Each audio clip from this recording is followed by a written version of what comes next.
If someone is bullying you right now, what you're about to hear can change how this ends. Stay until the last minute. The ending matters more than the beginning. Bullying isn't always punches or shouting. Sometimes it's jokes that land a little too hard. Sometimes it's silence. Sometimes it's one comment that keeps replaying in your head long after everyone else laughs and moves on. And if you've ever been told, just ignore it, you already know how useless that advice feels. Most advice about bullying fails because it treats bullies like monsters. They're not. They're predictable. Bullies look confident, but they run on one thing: control. Take that away, and the behavior collapses. So here's what actually works. First, don't react the way they expect. Bullies feed on reactions: anger, embarrassment, explaining yourself. Instead, respond short and boring.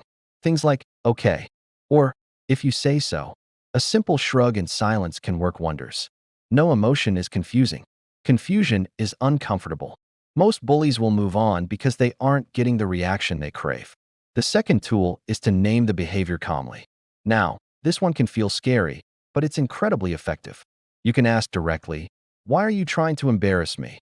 Or "What do you get out of saying that?" Notice you're not attacking them. You're holding up a mirror to their behavior. Bullies hate mirrors. It forces them to confront what they're actually doing, and most can't handle it. Tool number 3 is to control the space. Bullies almost never act alone. They need an audience to feel powerful.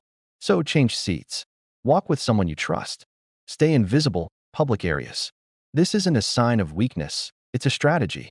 You're removing the stage for their performance, and without an audience, the show usually ends. Now, here's the mindset shift most people never talk about. Bullying is not about you being weak. It's about someone else being uncomfortable with themselves. Their actions are a reflection of their own insecurity, not your worth. The moment you stop trying to earn their approval, the power dynamic flips completely. You take back control because their opinion no longer matters to you.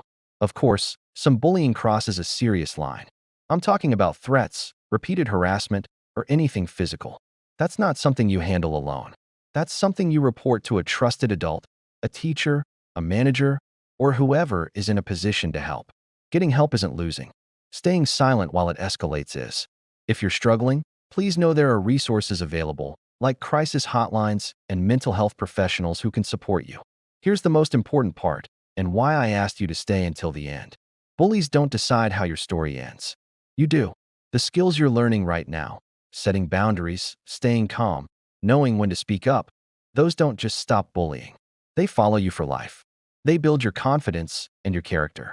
And the people who master them almost always end up standing taller than the ones who try to tear them down. If this helped you, remember this ending. It matters. Share this with someone who needs it. Sometimes one video changes how someone handles tomorrow.